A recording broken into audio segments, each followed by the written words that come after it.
Uma boa tarde, queridas amigas, queridos amigos. É um prazer enorme estar reencontrando a todos vocês, trabalhadores, assistentes do Núcleo de Estudos Espíritas Chico Xavier. Em nome de quem, com muito carinho, pedimos que nos envolva com uma espiritualidade que zela, que ora por todos nós nesta casa. Dependemos deles para as nossas tarefas. Certamente somos ainda aqueles trabalhadores trôpegos com as suas próprias dificuldades, mas que a espiritualidade se vale talvez ainda pela nossa intenção, pela nossa vontade. Eu tenho certeza que no meu caso eles devem olhar para um lado e para o outro e dizer assim: já que não tem ninguém, vai tu mesmo, Velocino. Já que não tem tu, vai tu, bem gaúcho, né?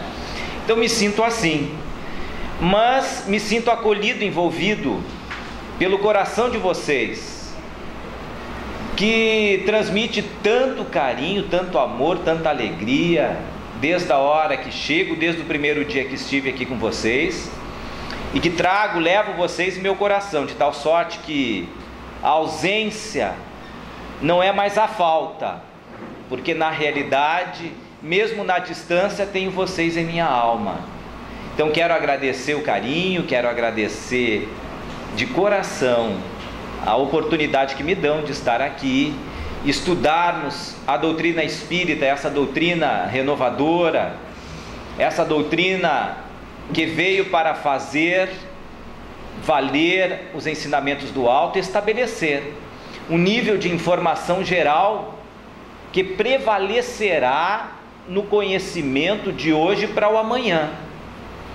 A doutrina espírita não é apenas uma febre de um pensamento que aconteceu, do Chico com as obras, de alguns trabalhos de caridade. A doutrina espírita, ela tem a mão do Cristo e ela se volta para a humanidade como um todo.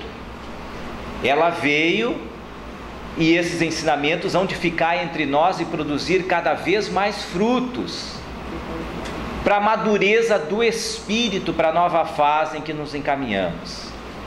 Mas hoje, meus queridos, desta doutrina que tanto nos acalenta, nos envolve, nos enriquece, queremos trazer algumas considerações em torno da obra que completa este ano, em agosto, 150 anos, que é a obra O Céu e o Inferno, ou a Justiça Divina segundo o Espiritismo. O céu e o inferno, que concepções são essas? Que estados são esses para a alma humana?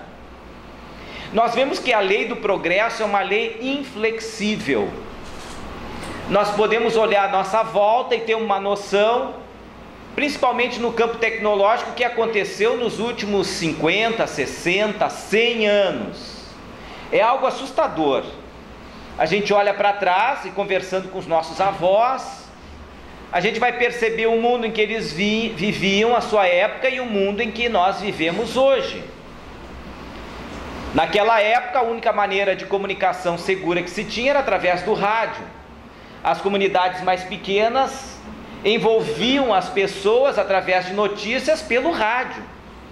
Lá do interior de Porto Alegre, no interior do estado do Rio Grande do Sul, eram poucos as rádios, as frequências, e as pessoas que se deslocavam do interior para a capital acabavam ouvindo o rádio, e qualquer notícia que se tinha, que acontecia, um recado que tinha que passar, do fulano que está doente, não era assim? Diz: olha, o fulano mandou avisar que na casa dele, fulano está doente, olha, desencarnou, faleceu, a missa é em tal lugar. Teve uma ocasião em Pelotas, que o alfaiate saiu de Pelotas para entregar uma encomenda em Porto Alegre, e no meio do caminho ele escutou no rádio que a esposa havia comunicado que o marido esqueceu a encomenda em Pelotas. Ele já estava no ônibus a caminho, mas ouviu pelo rádio. Hoje em dia a gente manda pelo WhatsApp, Facebook, se comunica, quem está do outro lado do mundo parece que está dentro de casa, é pelo Skype, e a gente vai vendo essas revoluções da própria tecnologia. Então, se sentávamos antes em volta de um rádio, aquele aquelas válvulas que aqueciam, a gente tinha que desligar depois de 1h30, era um calorão na volta e dele se abanar. Hoje em dia não tem mais nada disso. Os manuais eram uma coisa bem diferente do que é hoje. Antigamente os aparelhos enormes e manuais pequenos, tinham 2, 3 botões apenas, eram para ligar, um para sintonizar e acabou, desse por satisfeito, era aquilo ali que tinha. Hoje não, hoje os aparelhos vão diminuindo de tamanho e os manuais vão aumentando de tamanho, ao contrário. Hoje cada vez é a tecnologia nano, é pequena. Tem alguns aparelhos ainda que são aqueles teclados virtuais, ou ainda os que tinham aqueles teclados menores, que o dedo, conforme o tamanho da criatura, já é 2, 3 letras ao mesmo tempo, aquilo ali ele não consegue acertar, de tão pequeno que é. E o manual é enorme. Os primeiros celulares que nós tínhamos eram os tijolões, aqueles que a gente colocava na cintura, se achava o tal com aquele celular, e para compensar o tamanho e o peso, a gente botava em uma bateria de reserva no outro bolso, para não ficar desconjuntado, não era assim? Porque a bateria durava pouco tempo, a gente já tinha que tirar uma, colocar outra e já colocar para carregar. Daqui a pouco viciava, e aquele celular que era telefone móvel já não era mais móvel, porque a gente já tinha que deixar ele na base ligado na tomada. Mas vai diminuindo e os manuais vão aumentando. Hoje a gente tem um celular que ele é quase que um PC, um computador pessoal, a gente acessa redes sociais e também telefona, também a gente consegue falar, porque faz de tudo, ouve pela rádio, enfim, mas também a gente consegue telefonar. Então esses manuais, eles vão inchando. E a gente às vezes hoje não tem mais nem a intenção de ler os manuais, não é assim? A gente compra o aparelho, vê aquele amansa-burro, aquela Bíblia do lado e diz assim, não. Nós então com uma certa idade, ali depois já dos 50, 60, 70, a gente já chama o sobrinho, o neto, vem cá, diz pro vovô, diz pra vovó, como é que liga esse bicho aqui? Mas que bacana, avô, quanta coisa. Não, só me diz onde é que liga e desliga, para que eu quero falar com um amigo e não consigo. Só me dá esse, se der uma tecla de atalho aqui, põe isso aqui, tira o resto tudo, limpa, não vai... E a gente fica nessa situação.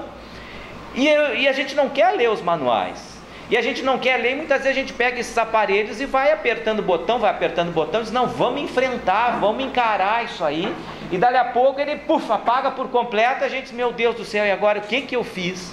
E aí que a gente vai para o manual, não é? Quando dá um enguiço, aí a gente vai para o manual. Se a gente vai lá olhar, ver o que é e tal, vai lá e diz, olha, não aperte nunca a sequência, a tecla A, B, C, se foi a que a gente apertou, diz, olha, perdeu a garantia. Se eu tivesse lido o manual antes, a gente deixa para ler o manual depois. E esta é a revolução da nossa tecnologia, em todas as áreas. Nas áreas dos transportes, imagine vocês, seria muito mais difícil, muito mais dificultoso eu vir de Porto Alegre para o Rio de Janeiro, de ônibus. Nós viemos, eu e a minha esposa, nossa lua de mel, viemos para cá de ônibus, são quase 20 e tantas horas, 26 horas de ônibus. A gente parece que nasceu, quando a gente chega no Rio, a impressão que a gente tem que nasceu no ônibus, que a mãe está junto e o parto foi lá. Eu acho que foi a minha vida inteira que eu passei no ônibus, era assim. Hoje não tem graça, hoje a gente embarca lá em Porto Alegre, 1h30 está chegando aqui. Se eu for talvez daqui para Copacabana ou vice-versa, não vou levar muito mais tempo. Então é a tecnologia, é o progresso. O progresso ele se dá independente da nossa vontade, ele se dá. E o interessante é que as obras de Kardec, essa obra está completando 150 anos, mas ela é uma revolução naquilo que diz respeito à teologia do futuro, da vida pós-desencarne, do mundo espiritual. Porque naquela ocasião a teologia tradicional era aquela teologia que colocavam os espíritos num determinado estágio no mundo espiritual ou nas regiões espirituais, e daquele estágio a pessoa não saía mais. Se a pessoa cometeu algum equívoco grave nessa vida, ela não se desculpou, não refez-se daquele ato nocivo, ruim, pesado, imoral, ela iria para o inferno. e lá ela permaneceria eternamente no inferno. Era isso que existia naquela época. Ainda hoje, alguns de nós talvez pensem isso. Em 1957, 100 anos depois da publicação da obra do Livro dos Espíritos, nós vamos encontrar também um reverendo americano, que o filho dele se suicidou, era envolvido com drogas, e ele era um reverendo que tinha a concepção teológica tradicional daquela época. Ele achou que o filho ia ficar eternamente no inferno. Qual pai e qual mãe se sentiria em paz sabendo que o seu filho ficaria em regiões como essa eternamente? Que teologia é esta que poderia resistir ao progresso? Não poderia resistir ao progresso. Essa teologia é completamente injusta. Se para as penas humanas há todo um processo nosso de revisão das leis cotidianamente, e que, como disse Cesare Beccaria, é um italiano de Milão do século XVIII, que diz: a história das penas é a história das suas extinções. E a gente vai ver que é mais ou menos assim. A história das penas é a história das suas extinções. Havia penas antigas, lá do tempo do Império Romano, que o credor que não pagasse o devedor virava escravo do credor. Imagine vocês, o credor comprava alguma coisa, ficava de pagar o devedor, mas chegava o dia aprazado em que vencia a dívida, ele não pagava, ia lá o credor e tomava o devedor como escravo. Imaginem isso vigorando hoje, uma pena como essa, de relação civil. Se a gente, imagina nós com carnezinho do CIA, do Renner, a gente não paga, nós, olha, já está trabalhando lá na CIA, de graça, por comida, um alojamento com vários devedores lá, empilhados lá, imagina, não pode. Isso na relação civil, relação comercial. Não estamos falando ainda das penas mais sérias, das agressões humanas mais sérias, que as pessoas tinham corpos mutilados.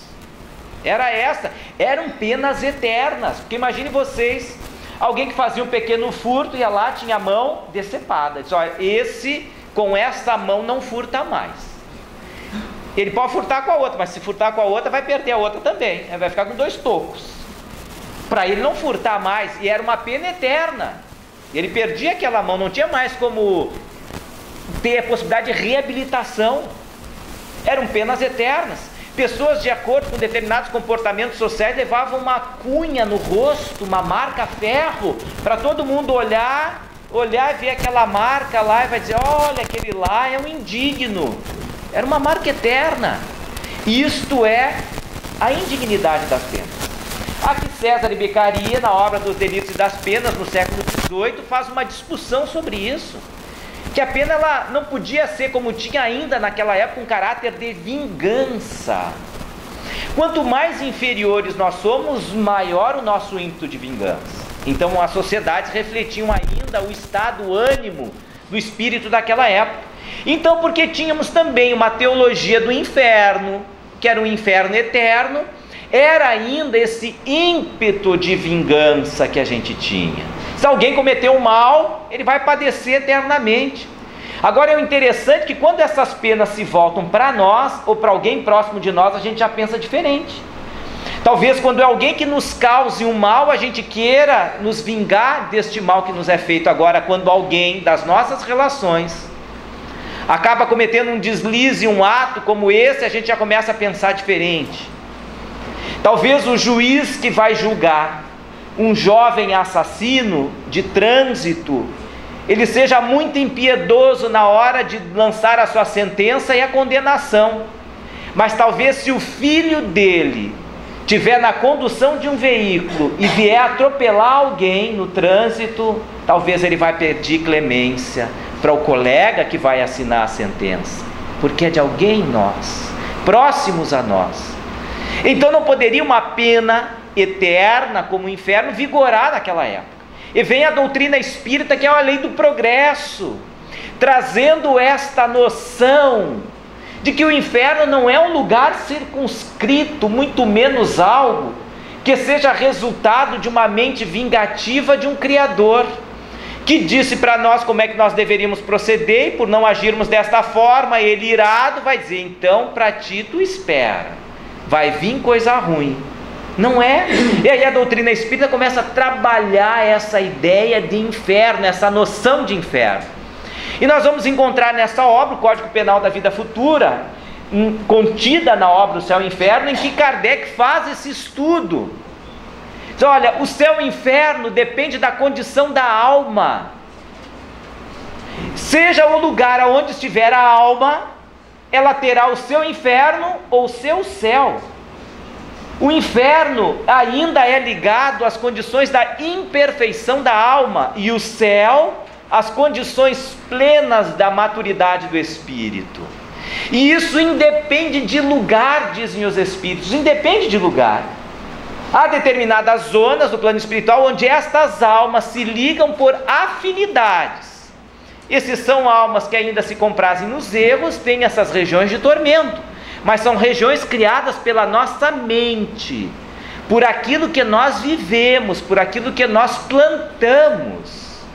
Esta é a noção das zonas espirituais, que decorrem das nossas próprias vibrações. Então, meus queridos, nós temos que imaginar que a nossa vida é como se Deus nos colocasse à disposição uma grande gleba de terra. É isso. Nós temos uma gleba de terra, uma grande gleba de terra. Agora, Ele nos dá todas as condições do plantio, mas aquilo que nós formos plantar depende de nós. O que eu colher desta terra é resultado daquilo que eu plantei. Se eu resolvi plantar milho, eu vou colher milho. Agora, se eu plantar limão, eu não vou colher uva. É da natureza. Céu e inferno vai depender de nós, vai depender daquilo que eu estou plantando na minha vida, na minha existência. E eu vou criar no meu terreno esse conjunto de consequência do meu plantio, daquilo que eu idealizei plantar. E não adianta depois a gente se sentir, olhar para aquilo que nós plantamos: ah, mas não era bem isso que eu queria. Pois é, mas foi isso que nós fizemos. Nós temos que ter a responsabilidade daquilo que nós plantamos. O processo é um processo natural de colheita daquilo que nós plantarmos. Às vezes a gente até pode plantar uma coisa pensando que é e não é. Não tem essas plantas de enxerto, essas frutas de enxerto, que muitas vezes, para uma laranja, ela resistir a determinadas pragas, ela recebe um enxerto de limão. E se a gente pegar a semente desta laranja, ela não vai dar uma laranja como esta. Muitas vezes ela pode dar o limão, que era a árvore do enxerto. Isso aconteceu com quem conta, o Haroldo de Souza, conta que o sogro dele comeu uma laranja dessas, maravilhosa. Aí pegou a semente, ele não sabia que era do enxerto, e plantou na casa dele. E nasceu um limão. E ele descascava aquele limão e comia, e dizia assim: que laranja gostosa. E a esposa dele dizia: não, isso é limão, não é laranja. Não, é laranja, fui eu que plantei, dizia. Ele dizia: não, é laranja, fui eu que plantei. Mas não era. Então às vezes a gente se dá conta do plantio equivocado nosso, mas a colheita, ela é indispensável. Só depende de nós aquilo que nós formos colher. Então a gente tem que perceber, se a gente se relaciona a nossa vida, relaciona o futuro, o céu e o inferno, com esse plantio que nós temos, essa gleba que nós temos à nossa frente, há de percebermos todos nós que determinadas plantações, elas dão um resultado mais rápido do que outras. Tem determinadas plantas que demoram um tempo maior para se tornarem próprias à colheita. Se nós plantarmos, talvez fizermos um canteiro de legumes, de alfaces, a gente vai colher rápido. Talvez ali em um mês e pouco a gente já está colhendo. Mas se a gente resolver fazer um plantio de café, quantos anos será que a gente vai levar para colher café daquela planta, daquela semente que a gente está plantando agora? Alguém daqui pode nos ajudar? Quanto tempo leva para a gente colher café? Eu sou gaúcho do asfalto, como diz lá em Porto Alegre. Quem nasce na capital, não é acostumado com o interior, diz, ó, isso é gaúcho do asfalto, né? Ele não está acostumado com o interior. Alguém tem noção quanto tempo leva? Diz que 5 a 7 anos, né? Quando a gente planta o café para colher o café. Ora, se isso acontece na nossa gleba comum, é assim, também nas plantações espirituais as coisas se processam desta forma. Alguma coisa nós plantamos agora e colhemos logo ali adiante. Outras demoram um pouco tempo, demoram um pouco mais, exige um pouco mais de esforço. Até mesmo, gente, para nós colhermos a antipatia no coração dos outros, leva um tempo. A gente não se torna antipático assim de uma hora para outra, não. A gente decide ser antipático, vai ser antipático também não, exige um certo plantio para isso. A pessoa tem que maltratar outro vizinho, lá na escola, mais um companheiro, e até que o pessoal se dê conta, vai levar um tempo. Quando vê, a gente levou 10 anos plantando antipatia. Bom, agora ela se estabeleceu, agora a gente vai colher aquilo que a gente plantou. O fulano não dava oi, não cumprimentava ninguém, qualquer coisa era um problema, reclamava de tudo. Não é assim? Então, a pessoa acaba colhendo aquilo que ela planta. Algumas coisas demoram um pouco mais. Talvez a pessoa vai plantando esta indiferença em relação aos outros, ela vai reencarnar depois junto àquele grupo, e as pessoas vão ter uma antipatia natural, a gente não sabe porquê, mas foi plantação antiga. Foi plantação antiga. Agora, para a gente plantar coisas boas também, e ter resultados positivos, leva um bom tempo. Às vezes a gente olha determinadas famílias, que é uma relação saudável entre eles, entre o esposo e a esposa, entre os filhos, a gente olha, tem aquela inveja positiva. Você olha que família bonita, equilibrada, olha os filhos bem orientados, aqueles dois se entendem, que é uma maravilha. Eu nunca vi eles discutindo, pelo menos na frente dos outros eles não discutem, é uma família agradável, marido e mulher. Às vezes estão os dois ali e tal, ela se levanta, vai fazer um cafezinho, traz um cafezinho para ele, e ele vai dizer, mas como é que tu sabia que eu queria um café? Diz, olha meu velho, toda vez que tu coça a tua sobrancelha esquerda está faltando cafeína, eu já percebi isso faz tempo. Aí ela vai lá com carinho, generosidade, traz. Ele também devolve esse carinho em outras situações, quando ele vê que ela não está muito bem, ele procura acalmar o facho dele, baixou a pomba gira aí, deixa ela girar bastante, vamos com calma. É assim, e a gente vai se controlando, e eles conseguem administrar.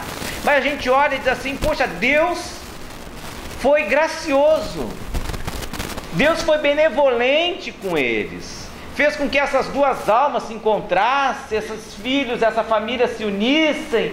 Deus juntou os bons ali só. Não, isso é plantação de anos, de várias e várias encarnações.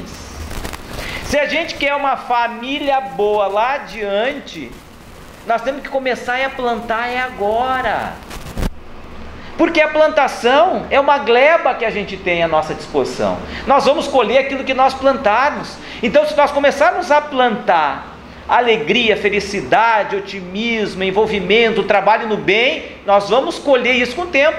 Então, a gente recolhe muito revés ainda hoje, porque a gente ainda não está firme, talvez, nos nossos propósitos, ainda não fez o suficiente para começar a colher aquilo que nós plantamos.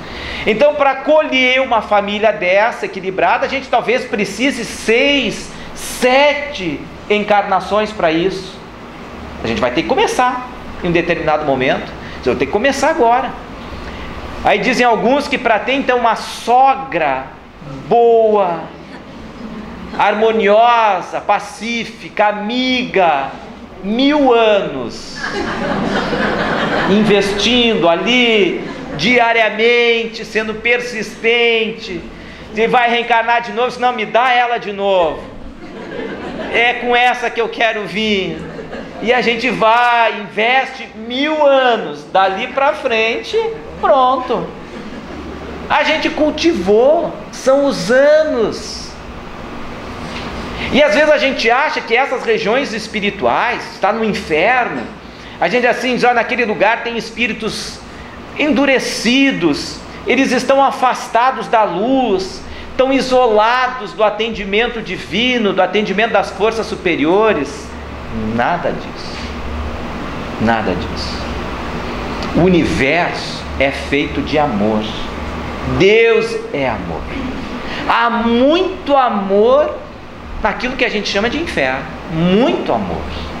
Aquelas almas que não conseguem ver todo o amor que está à sua volta, todo o carinho que a eles são dispensados, eles não conseguem ver, porque eles escolheram esta cegueira da alma e não conseguem enxergar, mas há muito amor ali. Uma ocasião, Chico Xavier foi visitar uma penitenciária e conversava com os amigos dessa sua experiência, e uma senhora que estava junto disse assim: mas credo, Chico, tu foi lá no presídio? Eu fui, mas aquilo lá deve estar infestado de obsessor lá. E ele disse: não, negativo. O que os obsessores tinham que fazer, aqueles homens já fizeram, tanto que botaram eles lá dentro. Agora lá está cheio de mães lá dentro. Está cheio de mães. As mães que já partiram, estão no outro plano, estão sofrendo com os filhos também, estão pedindo que aqueles corações se reabilitem. Está cheio de mães, diz o Chico. O inferno está cheio de amor. O amor está em todo o universo. Se nós lembrarmos da obra O Nosso Lar, aquele primeiro encontro que André Luiz tem com a mãe, que ela vem de zonas superiores, conversa com ele, depois ele tem um outro encontro com a mãe, e depois um terceiro encontro, e nesse terceiro encontro a mãe faz uma revelação para André Luiz, porque todos nós sabemos que André Luiz nasceu num lar economicamente, financeiramente muito bem, ele fez um curso de medicina, mas ele se voltou muito mais para os apelos do dia a dia, mundanos, humanos, os reclamos sociais, as festas, a bajulação, e ele se deixou envolver por essas situações, tanto que a gente sabe que ele acabou passando pelas regiões umbralinas durante 8 anos, como reflexo dos seus excessos, porque também o corpo humano, se a gente vai fragilizar ele, leva um certo tempo. A gente pode começar a intoxicar o nosso organismo, a gente pode desencarnar antes do tempo, porque a gente acabou danificando o nosso veículo. Isso leva um tempo. E aí, André Luiz, quando estava no plano espiritual, a mãe dele então conversa com ele, e André Luiz queria saber muito do pai. Onde é que está o papai? Onde é que ele está? Diz: não, eu venho acompanhando o teu pai, também nas regiões umbralinas, durante 12 anos ele estava lá. 12 anos. E ele está junto com duas mulheres que eram afins a ele. Por quê? Porque ela lembra da história. Na realidade, o pai de André Luiz era alguém que tinha uma religiosidade formal, apenas ia à igreja aos domingos, mas tinha o comércio, e a vida dele era uma vida também muito material, e ele tinha vários relacionamentos extraconjugais furtivos. Com essas duas moças ele teve um relacionamento mais forte, eram duas amantes dele, e ele estava no plano espiritual, no umbral, com essas duas amantes, porque ele aqui na vida havia prometido muitas coisas para elas e não cumprido as promessas em razão das suas intenções imediatas, e estava no umbral com elas. E a gente aqui, a gente vai contando se é o inferno, a gente no fim já deve estar pensando assim, né? Diz: não, ele tinha que ficar no inferno mesmo. Duas amantes esse homem, chegar a mentir em casa, a gente já vai pensando, fazendo nosso julgamento, né? Não, o lugar dele é lá mesmo, ele tinha que estar lá. E com elas também, e ela estava lá, as duas moças estavam com ele lá, e a mãe do André Luiz contando. Aí depois chegou um determinado momento, ela começa a preparar o retorno, e ela diz assim: já começamos a preparar o retorno do teu pai, e eu vou voltar novamente com ele, e essas duas almas queridas serão nossas filhas amanhã. Olha só que bonito. Quem é que diz que ele estava sozinho no plano espiritual? Quem é que diz que essas duas jovens estavam perdidas na espiritualidade? Tinha almas que as amavam, que estavam orando por isso. E a gente pensar assim, puxa, mas logo ela, tanto que André Luiz, na obra Nosso Lar, ele questiona a mãe: mãe, mas tu tem que vir, mãe, mas será que não tem outro meio? Ele não queria que a mãe se envolvesse com o pai, isso é problema dele, ele que resolva. Com essas outras duas aí, não é assim que a gente pensa? Esse é o problema dele, ele que resolva com essas duas. Eu fora, meu amigo. Eu fiz a minha parte, eu ruí o osso até o final. Agora, olha, tu te vira, tu criasse isso e tal, tu te vira com isso. Mas ela disse: não. Como é que a gente vai se sentir em paz vendo as almas que nós amamos cada vez mais distantes de nós, aonde os braços não conseguem mais atingir? Eu não me sentiria bem se eles estivessem longe. Eu inclusive, diz ela, lancei mão de 5 colônias espirituais para achar uma maneira para que a gente pudesse se aproximar e eu ajudá-lo, ajudar o teu pai e essas duas irmãs queridas. Olha só, irmãs queridas, que ela diz assim, que acabaram se aproximando a nós. A vida os aproximou, então vamos ter que resolver isso. E o resultado, a resposta é através do amor. Se eu vou retornar como esposa do teu pai, elas virão como minhas filhas. E quem sabe a gente possa se encontrar amanhã ou depois aqui em Nosso Lar, alegres, reabilitados. E a gente vai pensar: então, como será essa vida do amanhã? Será que este pai, que era o pai de André Luiz, que agora viria pai dessas duas amantes, como seria a relação dele como pai com essas duas moças? Será que esse pai não vai sofrer no futuro, na relação com as filhas? A gente vai dizer: pai. Ah, mas isso é castigo? Não é, é consequência. Se eu plantei, eu recolho, eu colho, eu vou colher aquilo que eu plantei. E o que esse homem, ele plantou na consciência e na mente dessas duas jovens? O que ele plantou? Que tipo de vida ele plantou na mente dessas duas jovens? Esses espíritos ainda vão voltar com essas tendências, esse pai vai sofrer, porque talvez ainda sejam filhas levianas, e ele vai querer modificar, e ele vai sofrer, mas ele plantou isso. Aí quando André Luiz pergunta assim: mas mãe, o pai já conseguiu conversar contigo, te enxergar no plano espiritual? Não, eu acompanho ele há 12 anos, e ele não me enxergou. E ela explica por que ele não havia enxergado. Porque ele tinha essa vida dissimulada, e ele ocultava para ela. Logo ele estava criando uma visão para ela imperfeita da realidade. Logo ele criou para ele também a possibilidade de ver a plena realidade. Ela estava do lado dele no plano espiritual, e ele não conseguia identificá-la, porque ele estava vinculado com uma outra ideia física. Ele também se cegou a esta realidade verdadeira, que ele também plantou. Causa e efeito são consequências. Então esse pai certamente vai também chorar com essas filhas. A gente vai dizer: é punição? Não é punição, é aquilo que nós plantamos. Certamente ele vai chorar quando essas duas jovens saírem do lar também, encontrarem esposo, saírem de casa, porque não serão mais as amantes dele, serão filhas que ele vai ter que entregar para outros. Ele vai sofrer. Quantos de nós às vezes não temos nos nossos lares algum relacionamento assim, de alguém que já foi, o esposo, esposa, vínculos afetivos do passado?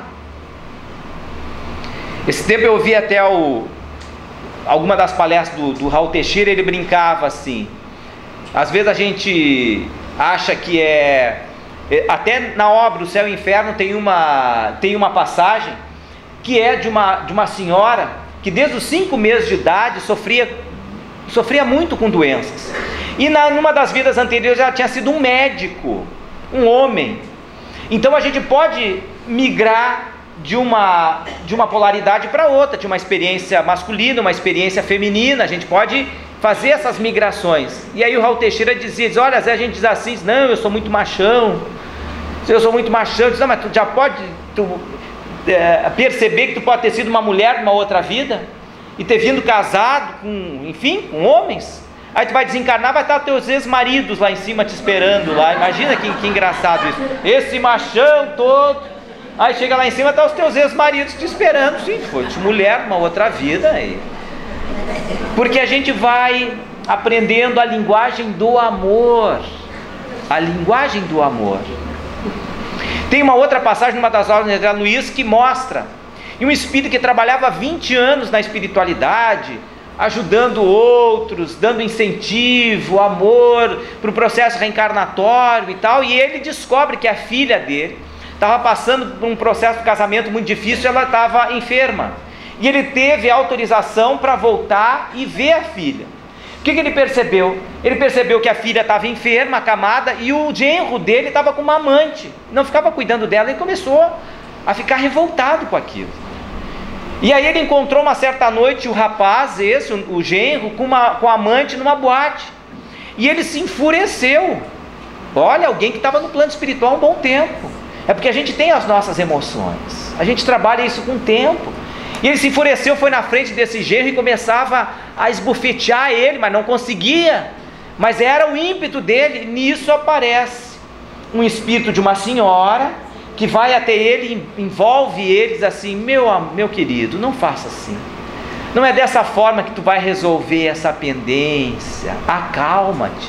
E quem era aquele espírito nobre naquele lugar, naquele antro, a gente vai dizer, naquela boate? Quem era? Era um espírito que estava ali para proteger aquelas pessoas que tinham condições de serem atendidas naquele ambiente, porque em tudo há amor.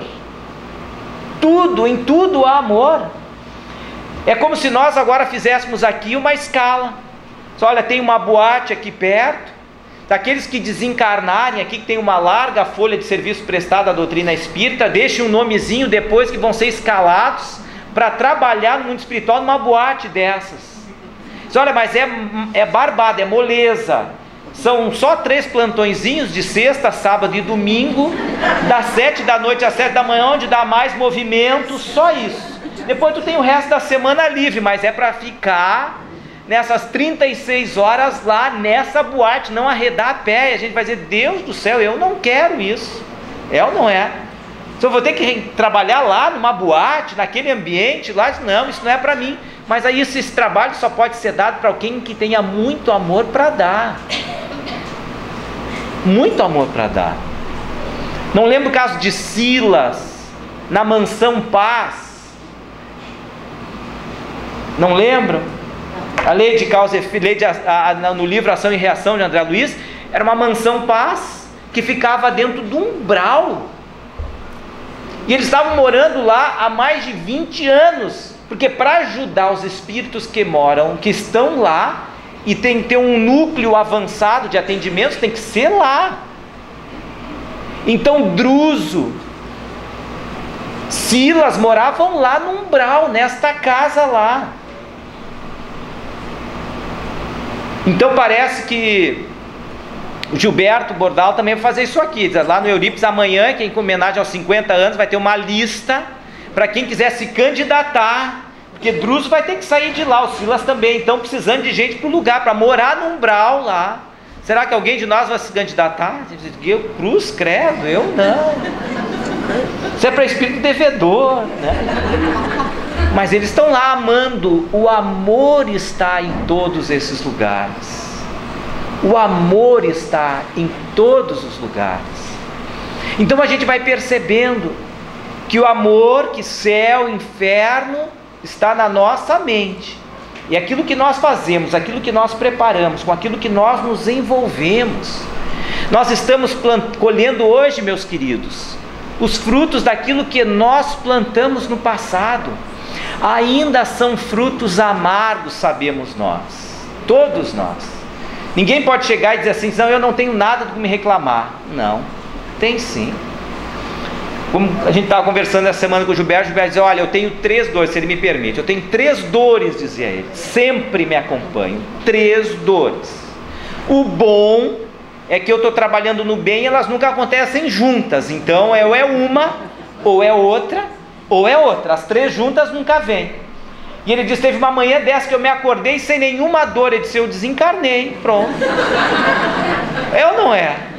Então, quando a gente não está passando por nenhuma dificuldade, a gente diz, opa, o que aconteceu, né?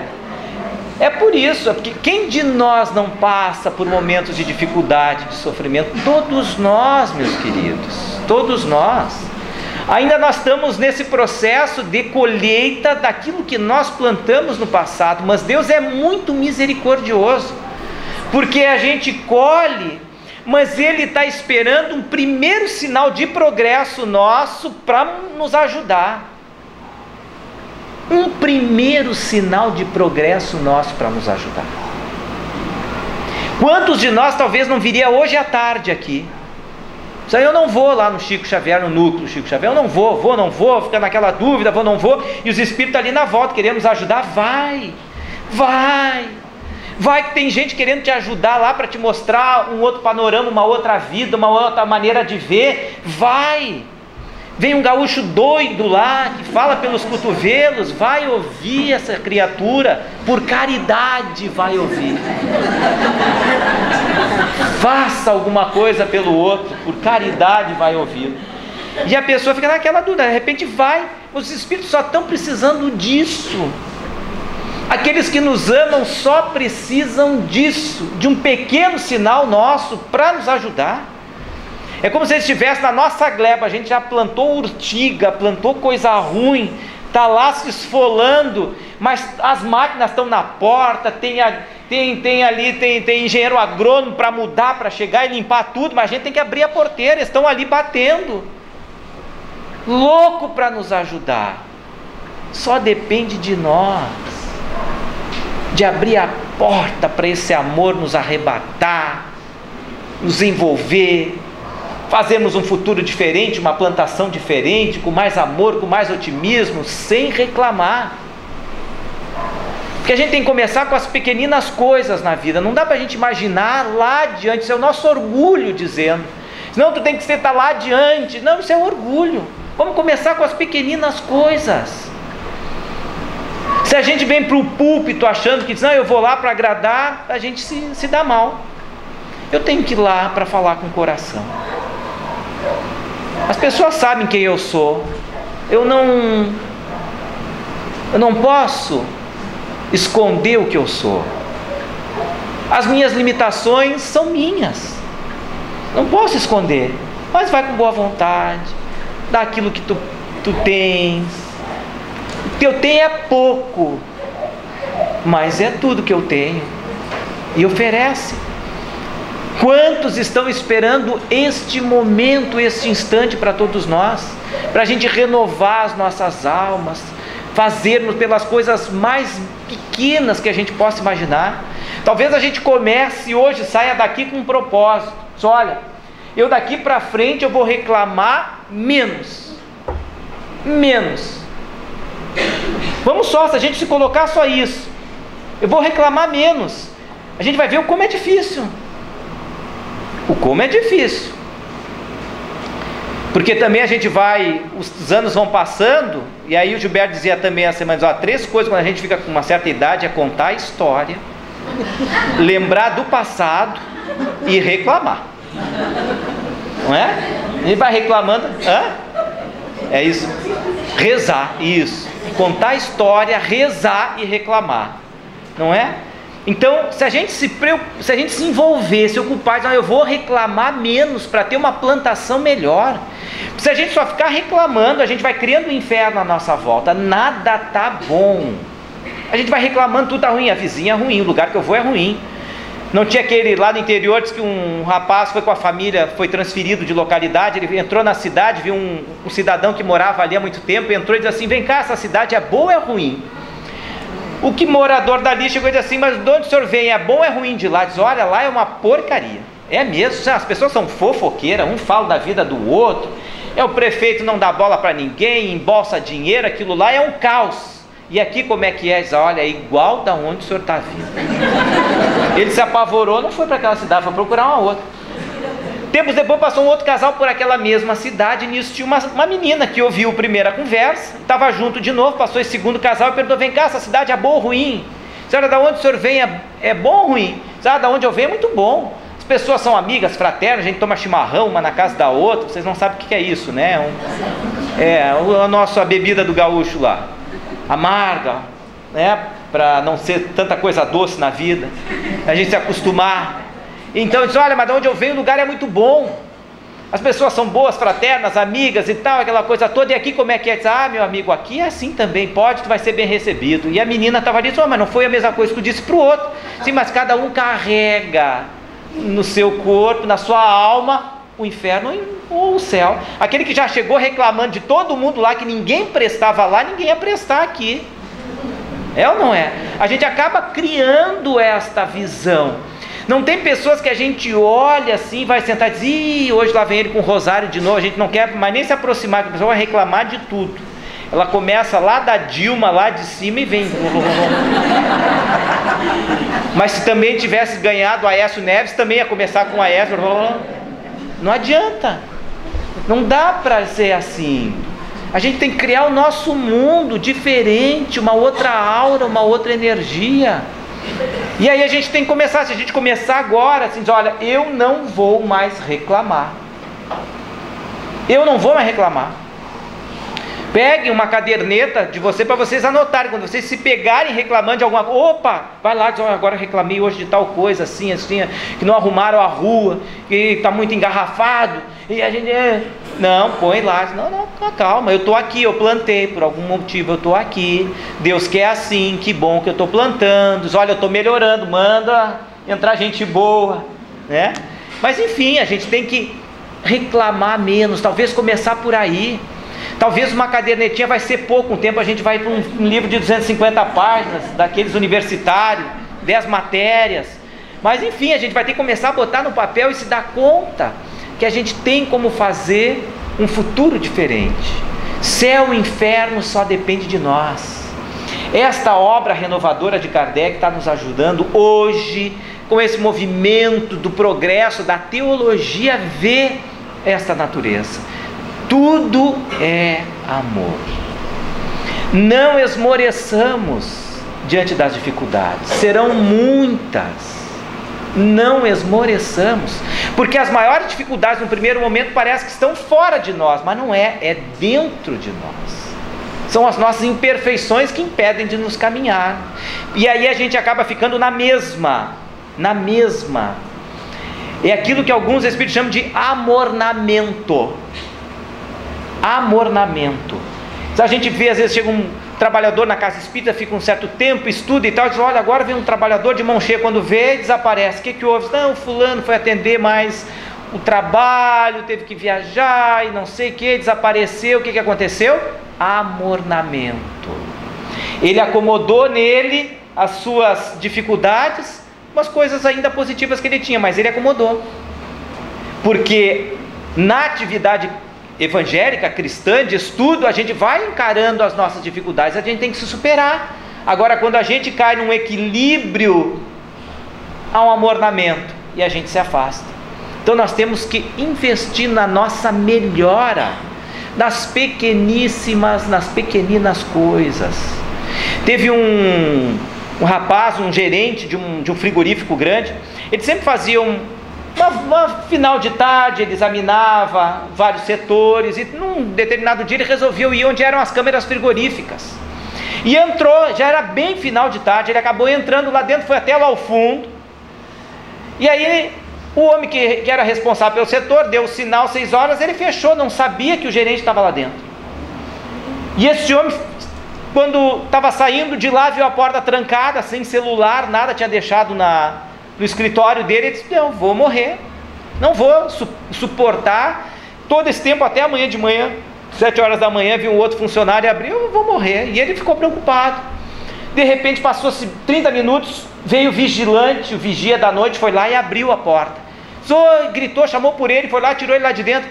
Fulano, como é que tu sabia que eu estava aqui dentro? Ah, doutor, é que todos os finais de tarde o senhor aguarda a gente chegar, que somos do turno da noite, para nos vir aqui abraçar, perguntar se está tudo muito bem. E aí hoje eu cheguei aqui de noite, o senhor não veio abraçar, e disse, alguma coisa aconteceu. Eu fui até o seu escritório, vi a luz acesa, seu casaco lá, ele está aqui por dentro, eu vou ter que achar esse homem. E o senhor estava aqui. vejam, um pequeno ato no bem dá uma resposta. A gente não tem ideia das pequeninas coisas que a gente vai fazendo, vai plantando, dá o seu resultado. Não esmoreçamos, meus queridos. Esta é a mensagem desta tarde, dos 150 anos do céu e inferno, que nos convida à leitura aprazível, com esses olhares de renovação espiritual. Para encerrar, eu gostaria de ler aqui para vocês uma página,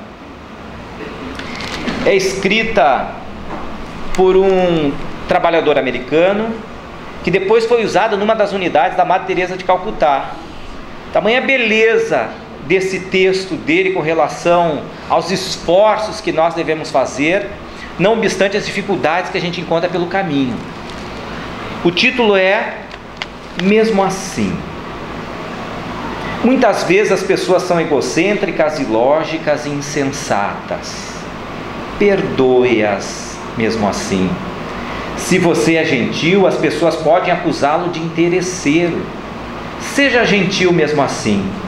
Se você é um vencedor, terá alguns falsos amigos e alguns inimigos verdadeiros.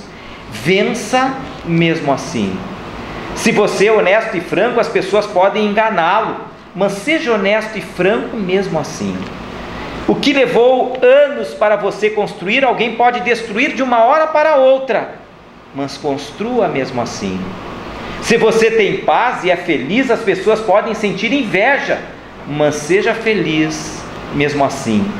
O bem que você faz hoje pode ser esquecido amanhã, mas faça o bem mesmo assim. Dê ao mundo o melhor de você, mas isso pode não ser o bastante. Dê o melhor de você mesmo assim. Veja você que no final das contas é tudo entre você e Deus, nunca foi entre você e os outros. Que Deus nos abençoe. Muito obrigado pela acolhida.